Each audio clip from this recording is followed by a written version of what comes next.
আসসালামু আলাইকুম। শুরুতে জানিয়ে দেব সংবাদ শিরোনাম। পুলিশের 529 জন ঊর্ধ্বতন কর্মকর্তা পাচ্ছেন বিশেষ পদোন্নতি। এরপর থাকবে এক দফা দাবিতে 7 ঘন্টা অনশন করল বীর মুক্তিযোদ্ধারা। ছাত্রদলের সাবেক 12 নেতার বহিষ্কারাদেশ প্রত্যাহার।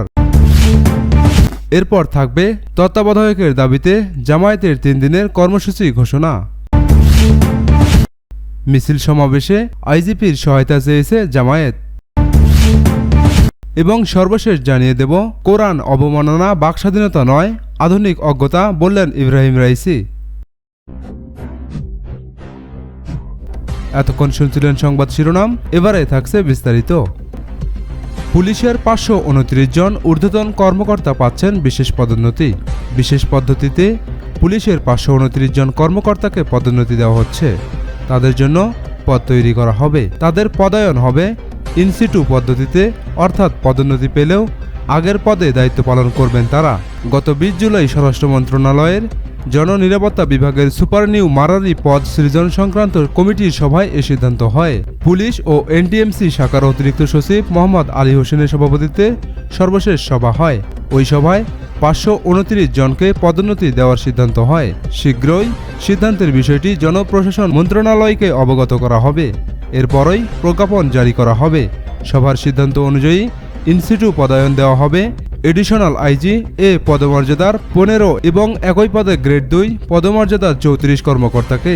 এছাড়াও ডিআইজি হিসেবে 140 জন, অতিরিক্ত ডিআইজি হিসেবে 150 জন এবং পুলিশ সুপার পদমর্যাদার 190 কর্মকর্তা এই পদোন্নতি পাবেন। এক দফা দাবিতে 7 ঘন্টা অনশন বীর মুক্তিযোদ্ধাদের। সরকারের পদত্যাগ, নির্দলীয় নিরপেক্ষ সরকারের অধীনে নির্বাচন, বিএনপি চেয়ারপারসন বেগম খালেদা জিয়ার মুক্তিসহ এক দফা দাবিতে রাজধানীতে প্রায় 7 ঘন্টার অনশন কর্মসূচি পালন করেছে জাতীয়তাবাদী মুক্তিযোদ্ধা দল। বিএনপির ভাইস চেয়ারম্যান আব্দুল্লাহ আল নোমান বীর মুক্তিযোদ্ধাদের পানি পান করানোর মাধ্যমে অনশন ভঙ্গ করান। মুক্তিযোদ্ধা দলের সভাপতি ইশতিয়াক আজিজ উলফাতের সভাপতিত্বে কর্মসূচিতে শতাধিক মুক্তিযোদ্ধা অংশগ্রহণ করেন। কর্মসূচিতে প্রধান অতিথির বক্তব্যে বিএনপি মহাসচিব মির্জা ফখরুল ইসলাম আলমগীর বলেন, পাকিস্তানি শাসক গোষ্ঠীর বিরুদ্ধে 1952 সাল থেকে আমরা সংগ্রাম শুরু করেছিলাম। 1971 সালে মহান মুক্তিযুদ্ধের মধ্য দিয়ে আমরা স্বাধীন দেশ পেয়েছিলাম। আমাদের উদ্দেশ্য ছিল দেশে গণতন্ত্র থাকবে, মানুষের ভোটাধিকার থাকবে, স্বাধীনভাবে কথা বলার অধিকার থাকবে। কিন্তু স্বাধীনতার এত বছর পরেও আমরা স্বাধীন নই। দেশে এখন ব্যাংক লুটসহ দুর্নীতির মহোৎসব চলছে জানিয়ে বিএনপি মহাসচিব বলেন, সাধারণ মানুষ অর্থ সংকটে দুবেলা দুমুঠো খাবার পাচ্ছে না। সরকার পরিকল্পিতভাবে বিরোধী দলীয় নেতাকর্মীদের ওপর গুম, খুন, মামলা, হামলা, গ্রেপ্তার চালাচ্ছে। এই দুঃসহ অবস্থার পরিবর্তন দরকার। এজন্য বীর মুক্তিযোদ্ধারা সহ সবাইকে ঐক্যবদ্ধ হতে হবে। ছাত্রদলের সাবেক 12 নেতার বহিষ্কারাদেশ প্রত্যাহার। 4 বছরের বেশি সময় পর 12 সাবেক ছাত্রদল নেতার বহিষ্কারাদেশ প্রত্যাহার করেছে বিএনপি।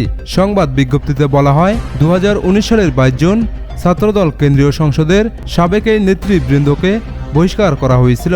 এই বহিষ্কারাদেশ প্রত্যাহারের জন্য এসব নেতৃবৃন্দের আবেদনের প্রেক্ষিতে তাদের বহিষ্কারাদেশ প্রত্যাহার করা হলো। 2019 সালের 22 জুন বিএনপি মহাসচিব মির্জা ফখরুল ইসলাম আলমগীর স্বাক্ষরিত এক প্রেস বিজ্ঞপ্তিতে তাদের বহিষ্কার করা হয়েছিল। এতে বলা হয়, দলীয় শৃঙ্খলা বহির্ভূত কর্মকাণ্ডে জড়িত থাকার সুস্পষ্ট অভিযোগের ভিত্তিতে তাদের দলের প্রাথমিক সদস্য পদসহ সব পর্যায়ের পদ থেকে বহিষ্কার করা হয়। তত্ত্বাবধায়কের দাবিতে জামায়াতের 3 দিনের কর্মসূচি ঘোষণা। সুষ্ঠু ও অংশগ্রহণমূলক নির্বাচনের লক্ষ্যে অবিলম্বে কেয়ারটেকার সরকার ব্যবস্থা প্রতিষ্ঠা, আমিরে জামায়াত ডক্টর শফিকুর রহমান সহ গ্রেপ্তারকৃত সকল নেতাকর্মী ও আলেম ওলামাদের মুক্তি এবং দ্রব্যমূল্যের ঊর্ধ্বগতি নিয়ন্ত্রণের দাবিতে ও সভা সমাবেশ করতে না দেওয়ার প্রতিবাদে 3 দিনের কর্মসূচি ঘোষণা করেছে জামায়াত। আগামী 28 জুলাই সকল মহানগরীতে ও 30 জুলাই সকল জেলা সদরে বিক্ষোভ মিছিল এবং 1 আগস্ট ঢাকা মহানগরীতে সমাবেশ করবে দলটি। আজ এক সংবাদ সম্মেলনে দলটির ভারপ্রাপ্ত আমির ও সাবেক এমপি অধ্যাপক মুজিবুর রহমান এ কর্মসূচি ঘোষণা করেন। এ সময় তিনি বলেন, আর মাত্র 5 মাস পর দ্বাদশ জাতীয় সংসদ নির্বাচন। এই নির্বাচন অবাধ, সুষ্ঠু, নিরপেক্ষ ও অংশগ্রহণমূলক করার জন্য কেয়ারটেকার সরকার ব্যবস্থা প্রতিষ্ঠার বিষয়ে গোটা জাতি আজ ঐক্যবদ্ধ। সরকার জনগণের এই দাবি বাস্তবায়নের পরিবর্তে 2014 ও 2018 স্টাইলে আবারও নির্বাচনের ষড়যন্ত্র করছে সরকার। এ লক্ষ্যে সরকার প্রশাসনকে ঢেলে সাজাচ্ছে। আরপিও সংসদের নামে কার্যত নির্বাচন কমিশনকে আরও আজ্ঞাবহ করে তুলছে। জামায়াত ইসলামীকে সভা সমাবেশ ও মিছিল করতে দেয়া হচ্ছে না। প্রশাসনের নিকট বারবার লিখিতভাবে আবেদন জানানো সত্ত্বেও প্রশাসন সভা সমাবেশ বাস্তবায়নের সহযোগিতার পরিবর্তে সিলেট ও চট্টগ্রামে গ্রেপ্তার ও হয়রানি করে যাচ্ছে।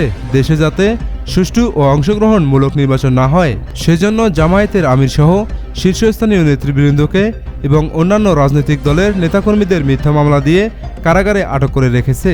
মুজিবুর রহমান বলেন, সরকারের দুর্নীতি, দুঃশাসন, জুলুম, নিপীড়ন, মানবাধিকার লঙ্ঘন, হত্যা, গুম, খুন ও বিরোধী দলকে মিথ্যা মামলা দিয়ে তাদের সাংবিধানিক রাজনৈতিক অধিকার বাস্তবায়নের প্রতিবন্ধকতা সৃষ্টি করায় দেশের জনগণ সরকারের বিরুদ্ধে ঐক্যবদ্ধভাবে সোচ্চার হয়েছে। জনগণের মধ্যে এ সরকারের কোনো জনপ্রিয়তা নেই বললেই চলে।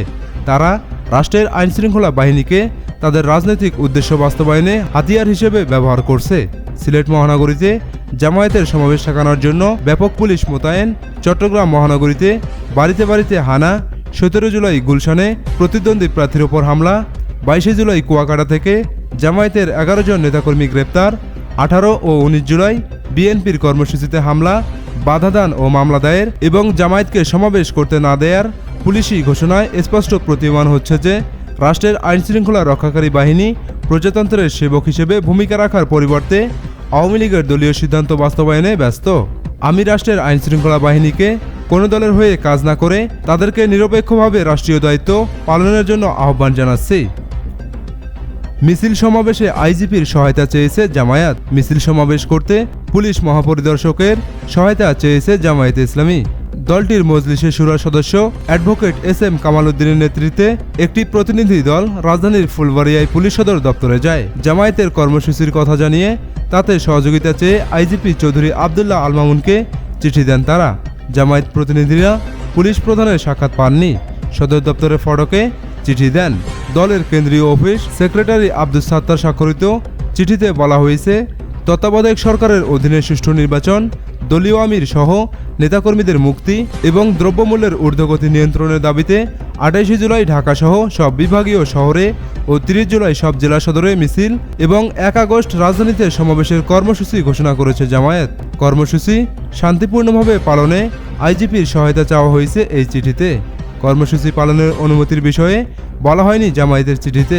দলটির সূত্র জানিয়েছে, অনুমতির জন্য সংশ্লিষ্ট এলাকার পুলিশ কমিশনার অথবা পুলিশ সুপারের অনুমতি চাওয়া হবে। চিঠি দিয়ে এস.এম. কামাল উদ্দিন জানান, তারা আশা করছেন জামায়াত কর্মসূচি পালনে পুলিশের সহযোগিতা পাবে। এর আগে সোমবার দুপুরে ভার্চুয়াল সংবাদ সম্মেলনে মিছিল ও সমাবেশের কর্মসূচি ঘোষণা করেন জামায়াতের ভারপ্রাপ্ত আমির মুজিবুর রহমান। চলতি মাসে সিলেট ও চট্টগ্রামে 3 দফা আবেদন করে সমাবেশের অনুমতি পায়নি এ দলটি। যদিও 10 জুন ঢাকায় সমাবেশের অনুমতি পেয়েছিল জামায়াত। 1 দশক পর দলটি অনুমতি নিয়ে সমাবেশ করতে পারায় রাজনীতিতে আলোচনা সৃষ্টি হয়। যুদ্ধ অপরাধের বিচারে একযোগ কোণঠাসা অবস্থায় থাকা জামায়াত ওই সমাবেশের পর প্রকাশ্য রাজনীতিতে ফেরার চেষ্টা করছে। তবে 2 যুগের মিত্র বিএনপির সঙ্গে দ্রুত তৈরি হয়েছে।